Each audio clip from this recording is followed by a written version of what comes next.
right outside, so come on in, don't be shy. We've got ghosts and UFOs. Brace yourself, get ready for the show. Don't be afraid of the dark, the fun's about to start. Nightmares or tales will inspire. Oh, tonight at the Scaredy Campfire.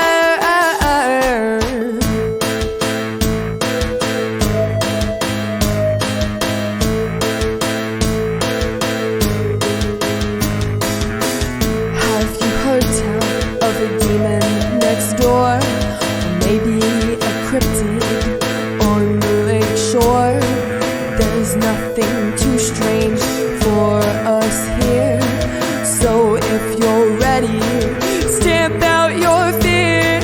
Don't be afraid of the dark, the fun's about to start.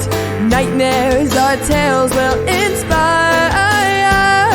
Tonight at the Scaredy Campfire. Whoa, whoa.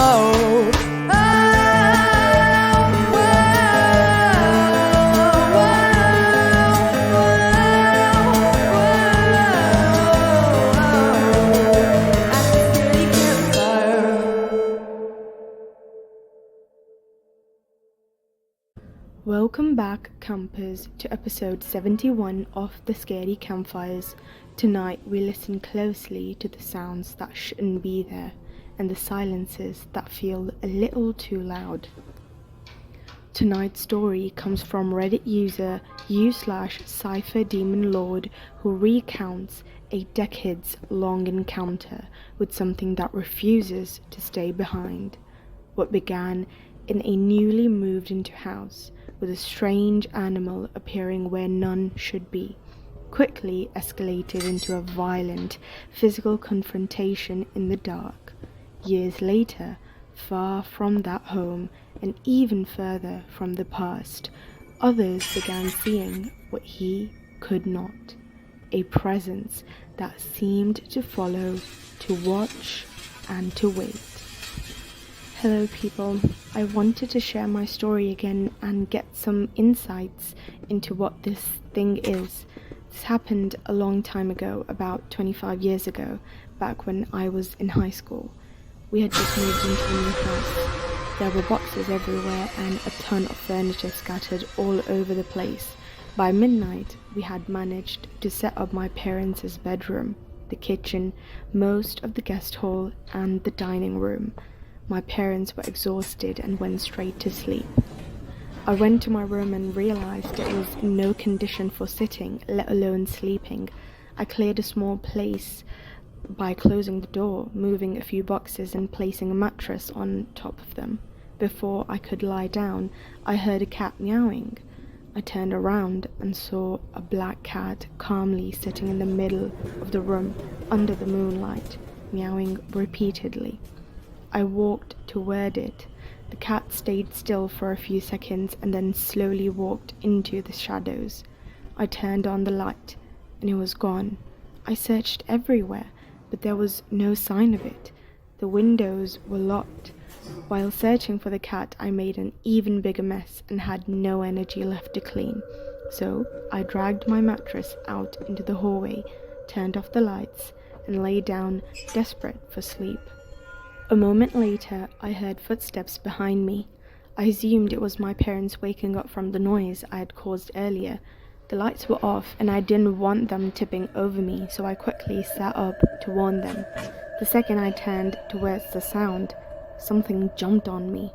It felt like a small girl, or maybe a small adult female, with long hair but leathery hard skin.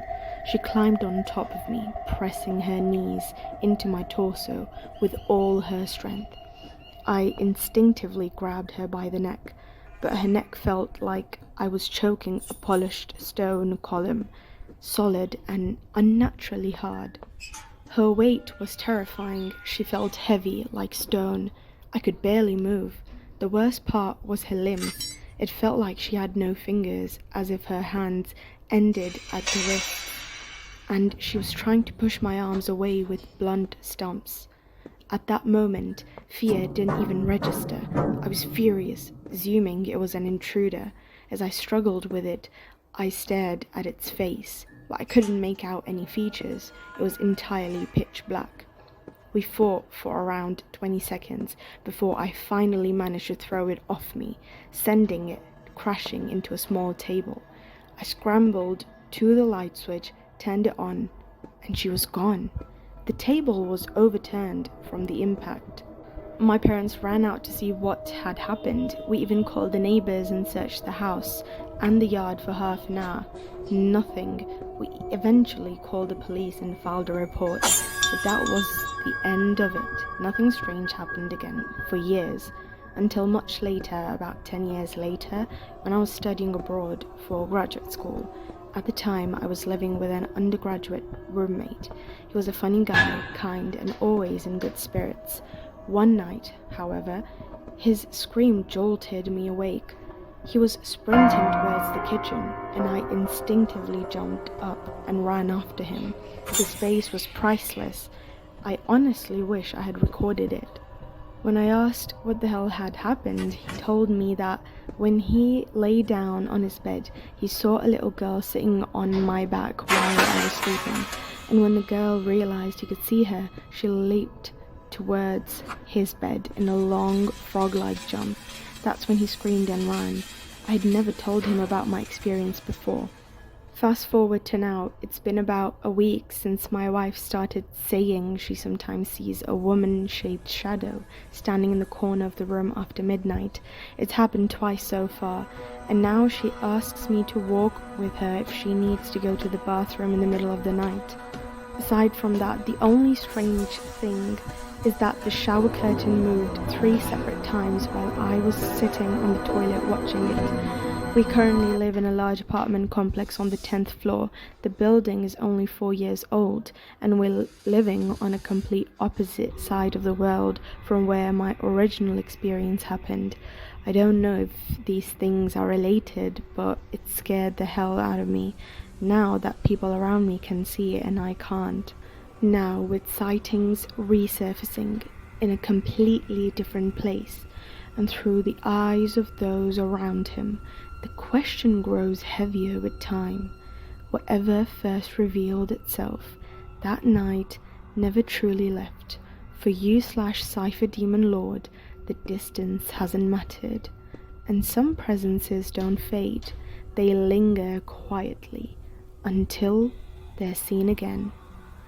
Tonight's second story comes from Reddit user u/fieldjacket, who recalled an unsettling encounter in one of the oldest buildings in a quiet city, an aging bar layered with history and whispers of strange activity.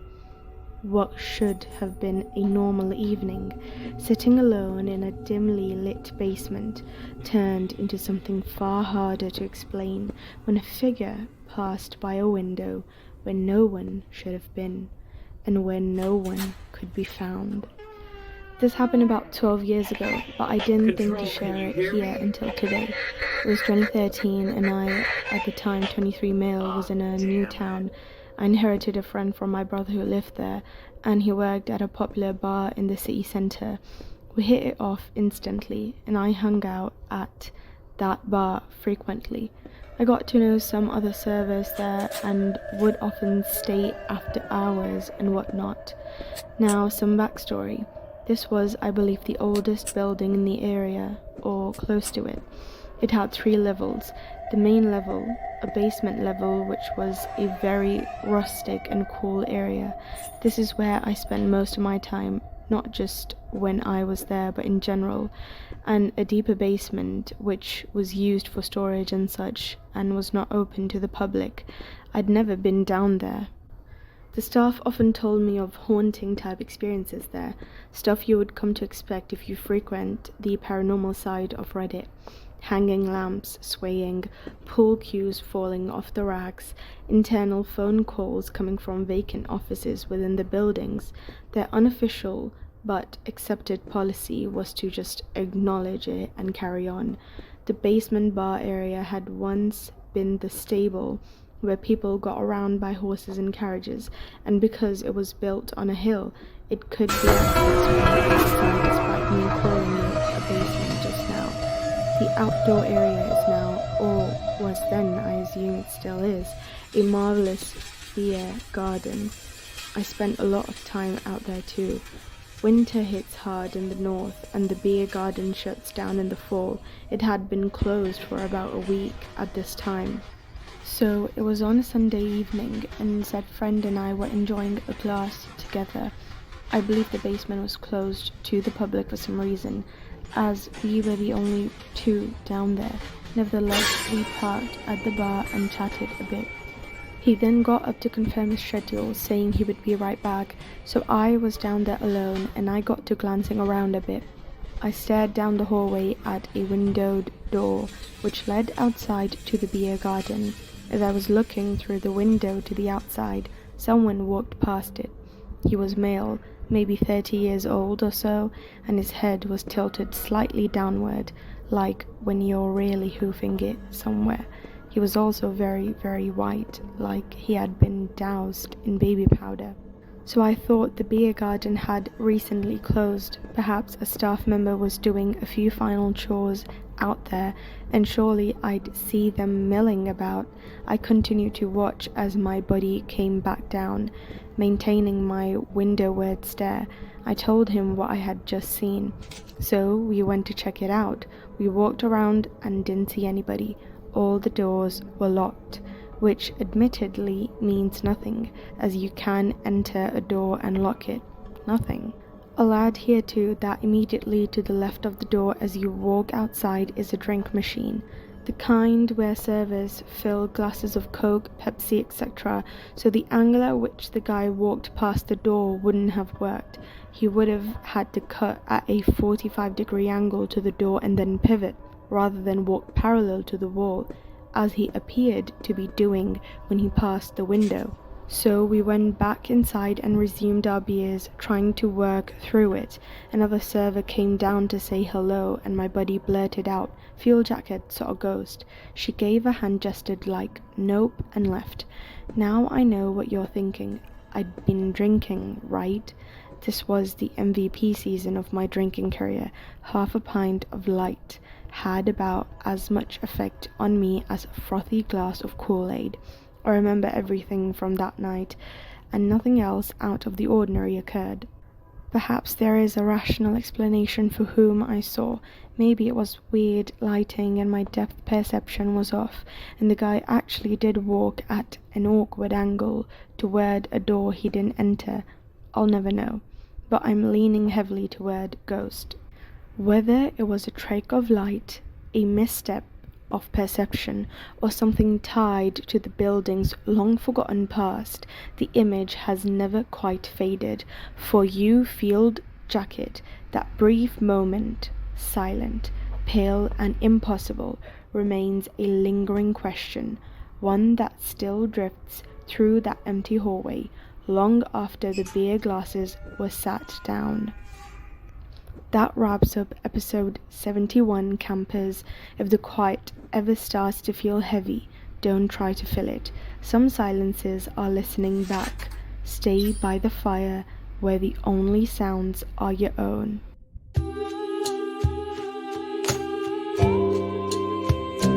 As the night gets longer and the darkness creeps in, with the eerie silence broken only by whispering wind, come gather round the fire, the flickering flames, and hear the tales of the spooky and the strange. A chill up your back, a shiver up your spine. You'll be haunted by the things that you find.